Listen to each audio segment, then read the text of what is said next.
Hey there, how's everyone doing today? We're looking at the SPB165, as you can see on the item number there. And there you got the white Seiko box. And let me get this guy out of here. This is another Presage piece. This is one of the Sharp Edge series, the one with the ivory dial. And there you got the booklets there. Let's open this guy up. I'm excited to see how the white looks. And there you go. Again, every time I see this kind of reminds me of a Grand Seiko, just the way it's polished and designed, even through this plastic bag. Definitely that white really stands out.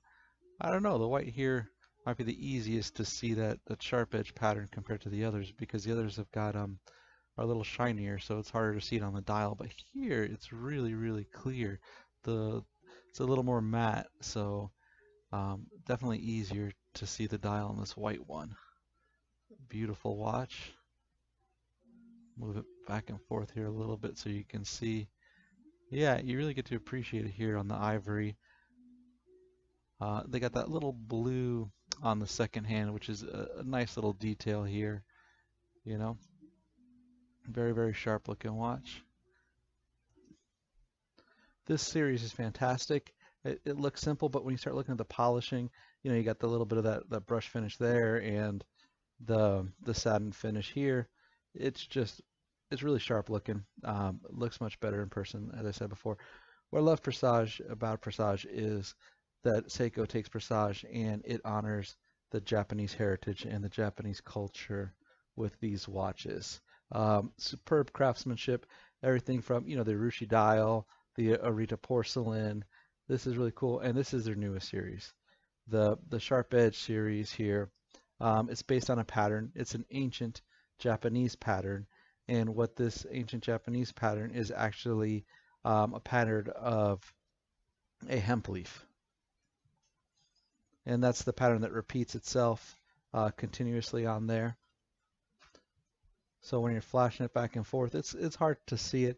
It looks almost like a star, but when you look at them right next to each other, you can get the idea of where this design came from. Again, this is a very common design in Japanese heritage.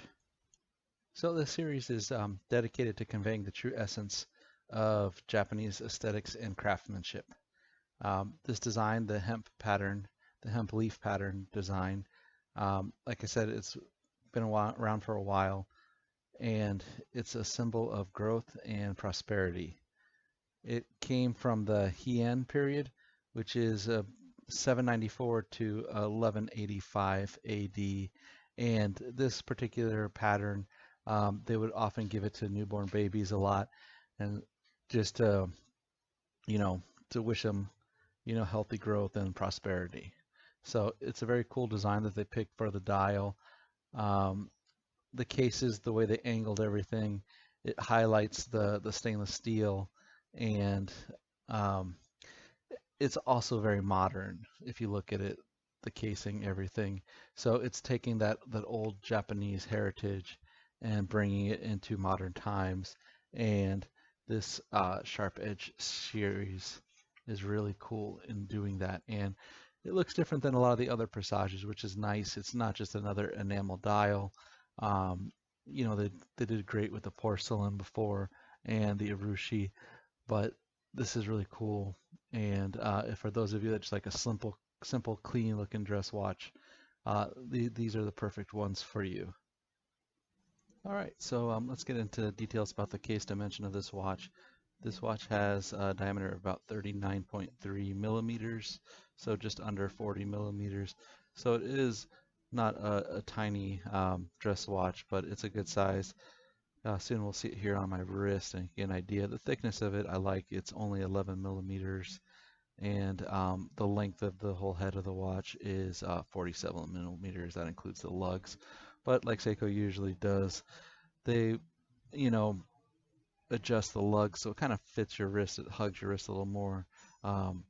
Seiko's, they have big numbers when it comes to some of the sizes. 40, some of the dive watches you're getting up there, 44 millimeters and above. But the way they design the lugs, it feels comfortable. It doesn't feel like you're strapping, a brick to your wrist, something like that. It's stainless steel.